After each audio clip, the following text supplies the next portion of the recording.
What's up, YouTube? This is 82 and 0. Welcome back. Today we're going to talk about the 1967 Philadelphia 76ers. Now, in most people's eyes, this is the greatest team in the first 25 years of the NBA. Okay? Now, there are a lot of people, too, who still say they're the greatest NBA team of all time. And that's for up to you to decide. But nonetheless, they are one of the greatest teams ever. What made this team so good, though? Now, as I'm sure a lot of you are aware, through the 50s, late 50s, 57, 59, all the way up to 1966, every single championship was won by the Boston Celtics. And although Wilt Chamberlain originally started out on the Philadelphia Warriors, he was drafted there, he couldn't get over that hump. Now, I'm going to make a video another day for why he was traded to Philly. There's a lot of speculation. But anyways, he was traded from the San Francisco Warriors to the Philadelphia 76ers for Paul Newman and Lee Shaffer in cash. He did ask for the trade initially, but also some people say it's because Philly was having some financial trouble. We'll talk about that another time. Now, when he initially went to Philly, it was during the middle of the season, the 64-65 season. And one of the most unfortunate things happened for Philly. In Game 7 of the finals, the Eastern Conference, the finals, they called them the divisional finals back then. The famous Havlicek stole the ball happened. Now, Philly had the chance to inbound the ball and get a quick basket off. The score was 109 to 110. But what happened was, when they inbounded it, Havlicek stole the ball and ran out with it. It defeated, the Sixers again. Wilt Chamberlain again didn't have a ring. Now, the following season, they'd go 55-25. But this time, they wouldn't even come close to defeating Boston. They'd lose in 5 games in the first round. And they were coached by the legendary Dolph Schayes, who was, no doubt a great Hall of Fame coach. Hall of Fame player, I mean. He was a player from the 40s to the mid-50s. He won a championship. But from everything I've read, he and Wilt kind of clashed. And the thing about Wilt Chamberlain is, when you're on a team with Wilt is not necessarily motivated all the time. From what I read, according to Elgin Baylor's book, Wilt didn't want to try if he had a coach he wasn't tight with. Now, 66-67 was different because they brought in Coach Alex Hannum. Now, Hannum originally coached the St. Louis Hawks. And, he had managed to get good rapport with Wilt Chamberlain. And Wilt started taking more of a passive role for Wilt anyways. I mean, he still averaged 24 points. We'll get into it. But he took more of a passing role. And this became the best team of the first 25 years of the NBA. They went 68-13, which broke the 65 Celtics record. So this would become the record up until the 72 Lakers would, who also had Wilt, would defeat this record, obviously. So who was on this team? Like I said, they had the great Alex Hannum, one of the best coaches in NBA history. He won 2 championships as a coach in the NBA. He won with the St. Louis Hawks in 1958. He won, obviously, with this Philly team in 67. But he also won a championship in the ABA with the Oakland Oaks. Now, this team they finished first in offensive rating at 101.5. They finished third in defense at 93.9. They averaged 125.2 points per game, and they held their opponents to 115.8. So let's start with the guards. They had Wally Jones, who was probably, in my opinion, their best point guard. Now, Jones was, he was a good role player. He would give you a good 13 points per game. Not a bad defensive point guard. But what made the point guard position there good is Hal Greer, although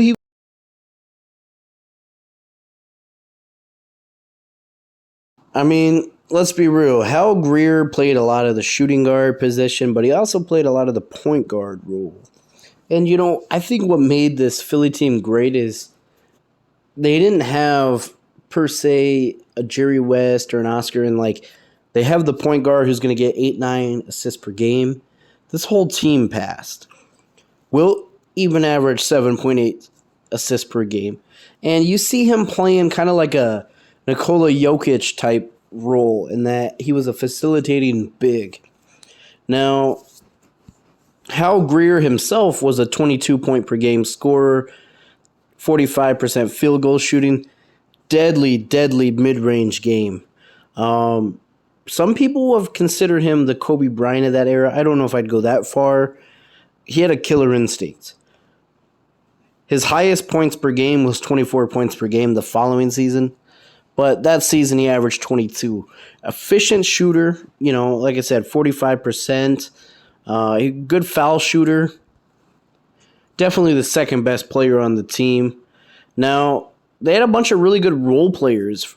For example, when you go to the small forward position, they had guys like Chet Walker. Now, Chet Walker is one of the most forgotten stars in NBA history.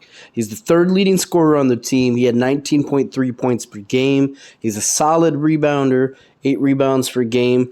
And Chet Walker himself was a 7-time All-Star.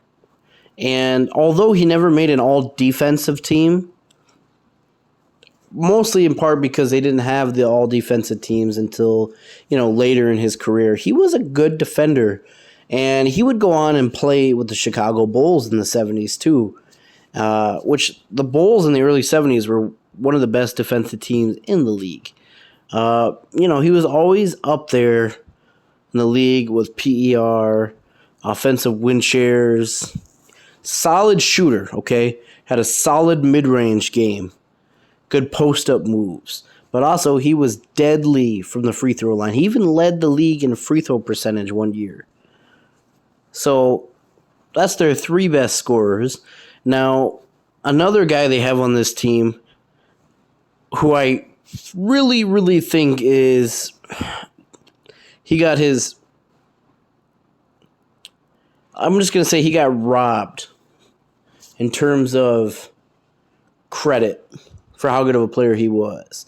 The injuries in his career, you hear this a lot with a lot of players.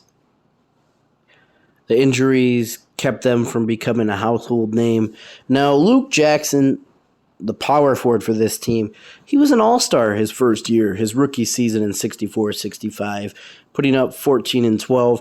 Now, I think a lot of the things that also held him back was, having Wilt there kind of took away his post presence, if that's the right term to use. Because, you saw when he played with Wilt more, 65, 66, 66, 67, his rebounding numbers went down. But nonetheless, he's one of the strongest players of that era. And I remember reading this book, Basketball Stars of 1966. Now, in that book, they were talking about Luke Jackson, and they said he was the consensus second strongest player in the NBA. Now, think about when you're going down low. You got Wilt Chamberlain down there, who's obviously the strongest player in the league. But you got Luke Jackson to worry about down low. A good 6'9", 250. And he recently passed, actually, October 12th of 2022. Rest in peace. I actually did a video about him not long before he passed. Rest in peace. Now, another underrated piece in this is Billy Cunningham. And I think he's more of a remembered name because, you see him on the 2K games. He's a four-time All-Star. He's a 1973 MVP in the ABA. He did win MVP in the ABA. But as far as the NBA goes, he's a five-time All-Star. You know, he even got as high as 26 points per game in Philly. Very solid rebounder. He got as high as 13.6 rebounds per game. So, you know, you have Billy Cunningham, Wally Jones, Luke Jackson, Chet Walker, Hal Greer, Wilt Chamberlain. Now, outside of these names are some guys you probably never heard of. One of them you might have heard of is Larry Costello, although Costello was kind of on his last knee at this point. This was his second to last year in the NBA, and he has actually been started with the Philadelphia Warriors back in 54-55. Six-time All-Star, 1967 champion, but, you know, he wasn't a starter during this time period, playing limited minutes, but nonetheless, he was a good role player. At his best, you know, he was a 14-7 guy. You know, very efficient shooter for his era, okay? Now, I understand a lot of the field goal shooting was lower in the 60s. There's a bunch of theories why that is. It's not low, like compared to, say, the 40s and 50s and 30s. But the thing is, Costello was an undersized point guard, right? 6'1", in an era of giants, you know? And his highest field goal percentage was 48%. That's pretty high for back then. And he was probably the best foul shooter of that era. For example, that 67 season, he shot 90% from the free throw line. He led the league in free throw shooting twice. So he was no scrub, and he's a Hall of Famer too. Just putting that out there. As far as his defensive abilities go, he wasn't too bad of a defender early on. But, you know, by this time, he kind of lost a step. They had guys like Bob Wise. No, like I said, these are the players that I'm naming now that weren't really the all-star level characters. You know, Dave Gamby, stuff like that. So what made this team so great was this was the year that Wilt finally overcame the Boston Celtics and Bill Russell. But not only that, I think every team was at an arms race to defeat the Boston Celtics. And this was the team to do it. Now, the first round, they battled the Cincinnati Royals, who had Oscar Robertson, who was probably the best point guard. Some people will say Jerry West, whatever that the argument is. Now, they defeated them 3-1. In this series, Wilt averaged an amazing stat line of 28 and 26 rebounds and 11 assists. 28, 26, and 11 on 61% shooting. And in my opinion, guys, this is Wilt at his best. He won the MVP that year. And, you know, some people will say Wilt's best was, you know, early on with the Philadelphia Warriors, but I don't think so. I think this was when Wilt really learned how to play team basketball. He learned how to be a good facilitator. He was still in his physical peak. You know, he was athletic. And this is probably the highlight of his career, winning MVP and the championship. The second round, they defeated the Boston Celtics, and they didn't just defeat them, they annihilated them in 5 games.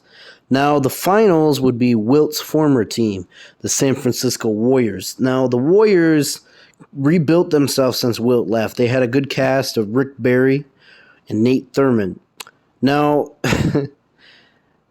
Rick Barry, you got to give him hats off for the performance he put up. He averaged 40.8 points per game for that finals series, right? And 8 rebounds. Obviously, they weren't going to win that series.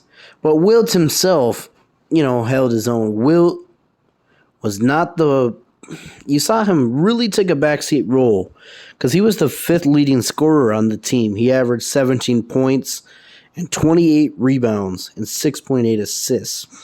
Yes, Hal Greer and Chet Walker and Wally Jones and Billy Cunningham all averaged more points than Wilt. This is something completely different than what you saw from Wilt prior. Now, had there been a finals MVP back then, because they didn't have the finals MVP until 1969, you could make a case for Hal Greer, because Hal Greer himself had 26 points, 8 rebounds, 6 assists. Maybe you could make an argument for Chet Walker, but to me, it's Wilt for his defensive abilities, holding his own against Nate Thurmond. In my eyes, okay, there are no doubt a top 5 team of all time. Now, the only argument I've really heard against the 67 Sixers is this was the first year that the league back then expanded, really. Because when you look at it like this, I know when there's less teams, the teams tend to have overall better depth because, a lot less roster spots, So only the best of the best are going to get on an NBA roster. But the thing was, they expanded, and the Chicago Bulls, this was their first year in the NBA. Now, they weren't known as they were known as the Bulls, but the thing is, this was a really bad team. So, one argument I've heard is, the Sixers got that record by beating up on expansion teams. Because you look at the Bulls had a pretty bad record, the Pistons had a bad record, the Bolts had a bad record. But here's the thing, right? There's some truth in that. There's two counterpoints I want to make. The Boston Celtics themselves, they went 60 games. They won 60 games, and they themselves had an SRS of 7.24 compared to Philadelphia's 8.50. They weren't a bad team, and they still had to get past them. So my thing is this. You can't really fault them for beating up on lesser teams. And these teams still had good players on them. Like I said, the Cincinnati Royals still had Oscar. The Warriors still had Rick Barry and Nate Thurmond. To me, they're still a top 10, top 5 team of all time.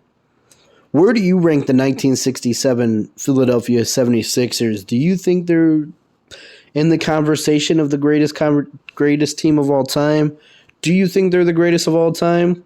How do you think they do today? Let me know your thoughts down below, and thanks for watching.